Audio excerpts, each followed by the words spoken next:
안녕하세요. 한양대학교 류마티스병원 교수 김태환입니다.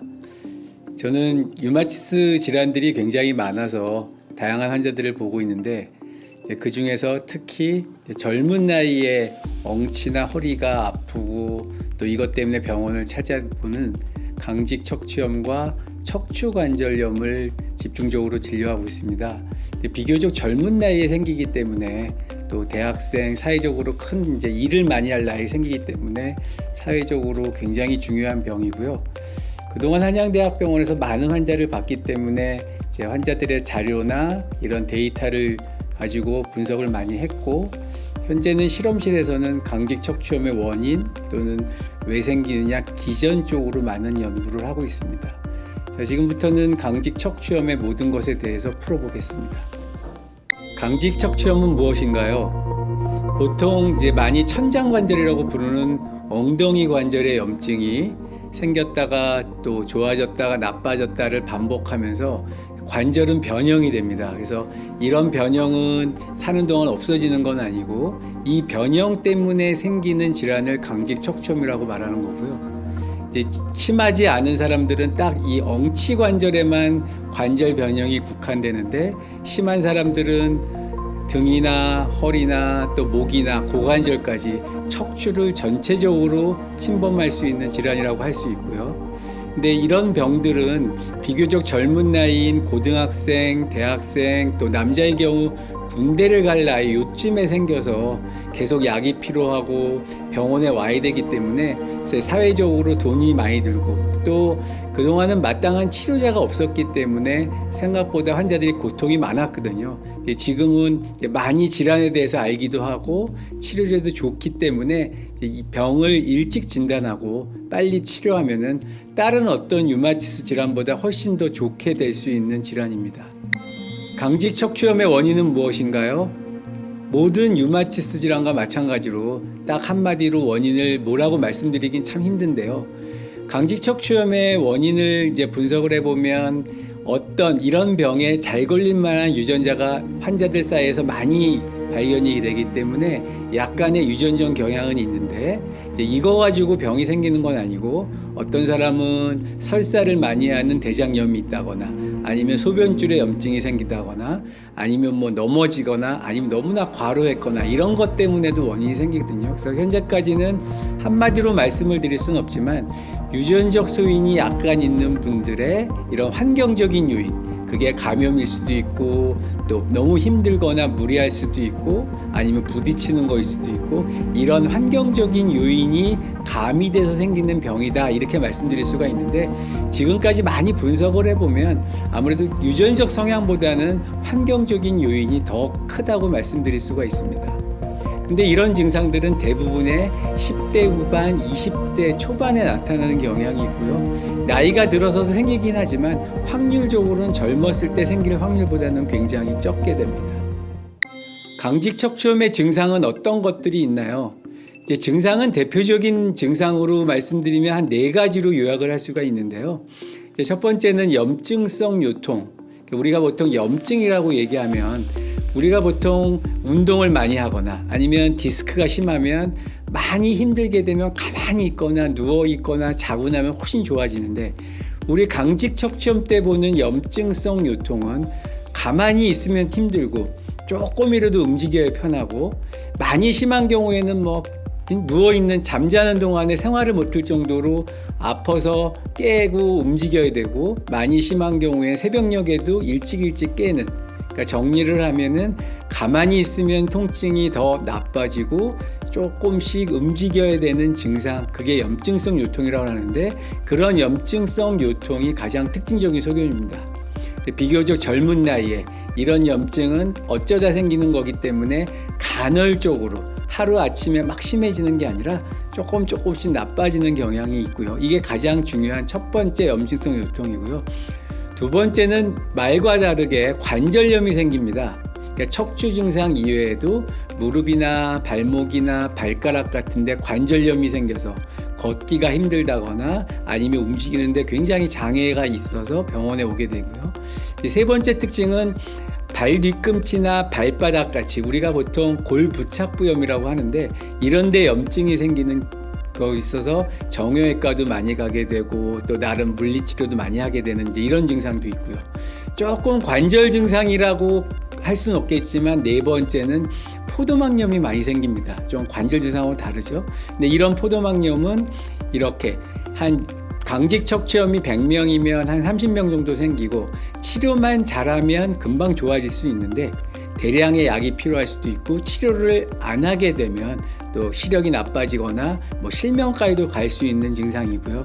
최근에는 서구화된 식사를 많이 하다 보니까 뭐 건선이나 대장염 증상 이런 것도 많이 생깁니다. 그래서 정리를 해보면 염증성 요통, 또 하지에 많이 생기는 관절염, 골부착부염, 포도막염, 거기다가 건선과 대장염 이렇게만 알고 계시면 아마 조기 진단하고 치료하는 데는 크게 문제가 없지 않을까 생각이 듭니다. 강직 척추염은 어떻게 진단하나요? 과거에는 강직 척추염이라고 얘기하려면 누가 봐도 뼈가 망가진 게 나와야 강직 척추염이라고 진단을 할 수가 있었는데요. 요새는 MRI 같은 그런 기술이 일찍 진단할 수 있는 기술이 발달도 했고 치료제도 좋아졌기 때문에 누가 먼저 빠르게 진단하냐거든요. 다르게 말씀드리면 뼈가 망가지기 전 단계에서 진단하자가 이제 모든 의사들의 숙제가 됐는데요. 그렇게 되면 엑스레이나 뭐 CT나 이런 거 찍어서 안 나오는 경우에는 MRI가 굉장히 중요하겠고 앞에서 말씀드렸던 증상들, 특징적인 증상들, 그러니까 염증성 요통, 관절염, 포도막염 또는 골부착뼈 같은 증상이 있으면 한 번 정도는 강직 척추염이 아닌가 의심해 보는 것도 중요합니다. 그래서 이제는 어떤 엑스레이에서 나오기 전 단계를 훨씬 더 중요하게 생각하고 뼈는 망가지면 회복이 안 되기 때문에 망가지기 전 단계에서 진단하고 치료하자가 개념으로 바뀌고 있습니다. 강직 척추염의 치료는 어떻게 하나요? 우리 보통 분들이 다 아프게 되면 약이나 주사를 먼저 생각해야 되는데 강직 척추염에서 제일 중요한 1번은 일반적인 주위 환경에서 나오는 치료입니다.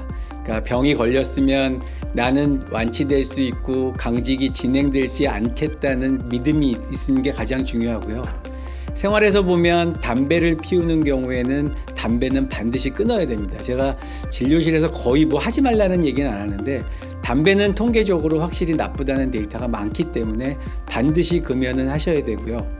운동은 대단한 운동을 하기보다는 우리 허리나 등이나 목이나 고관절 같은 부분을 최대한 스트레칭을 많이 하는 범위 내에서만 운동을 하셔도 되고요.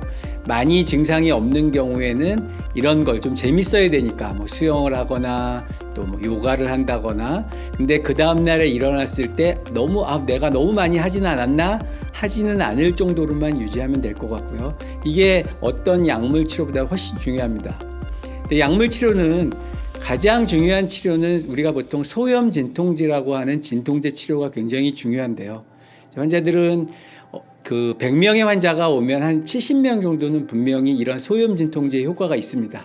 그래서 혈액 검사가 높든 아니면 정상인데 증상이 있는 경우에는 반드시 처음 치료를 소염 진통제를 해보시고 소염 진통제에서 효과가 있다면 그렇게만 유지하시고 효과가 없다면 한두 번 더 바꾸는 걸 더 추천해 드리는데 이런 소염 진통제들이 속이나 또는 신장 또 심장에 이상이 있기 때문에 먹는 양과 또 먹는 기간은 반드시 의사랑 상의하는 게 좋고요. 결론적으로는 증상이 있어서 약을 먹었는데 약이 효과가 있다 하면 전 먹는 거를 더 추천해 드립니다.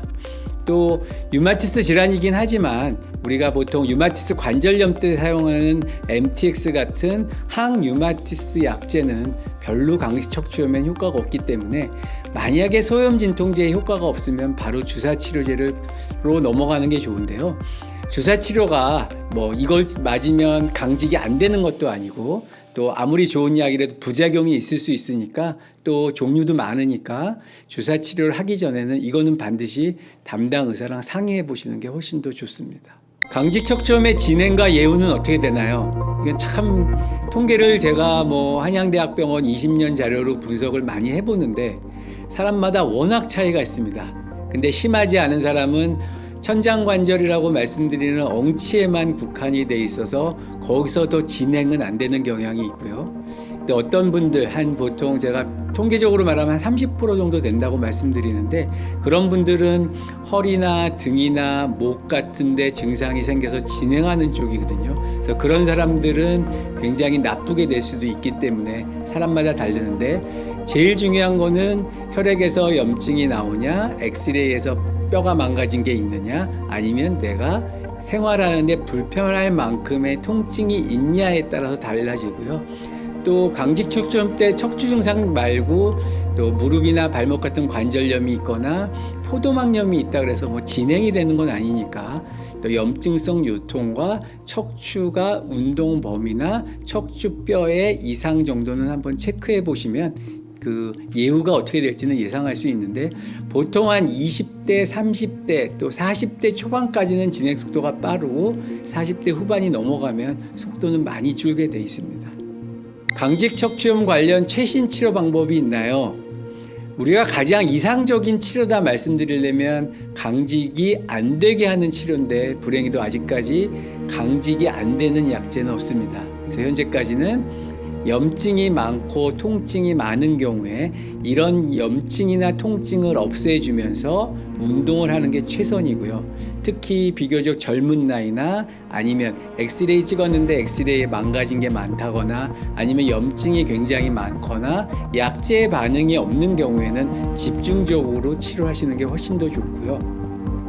이제까지 제가 20년 이상 데이터를 모아보니까 저는 염증을 가라앉히는 다음에 운동을 하거나 일상생활의 자세를 유지하는 치료들이 제일 중요한 것 같아서 약이 몸에 맞는 게 중요한 것이 최신 게 특별히 더 좋다 이런 거는 아닌 것 같습니다.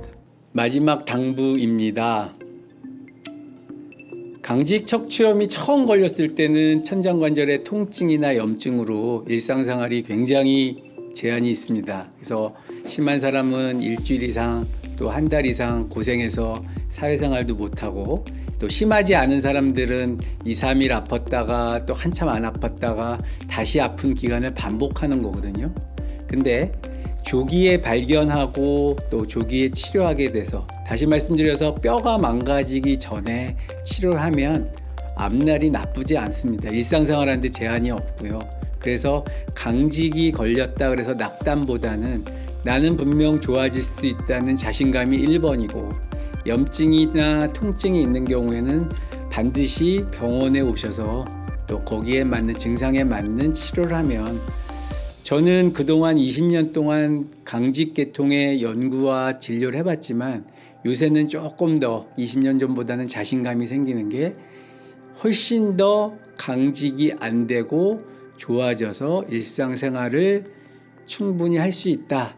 자신 있게 말씀드리고 싶습니다. 용기를 가지고 좋은 성과가 있기를 바라겠습니다.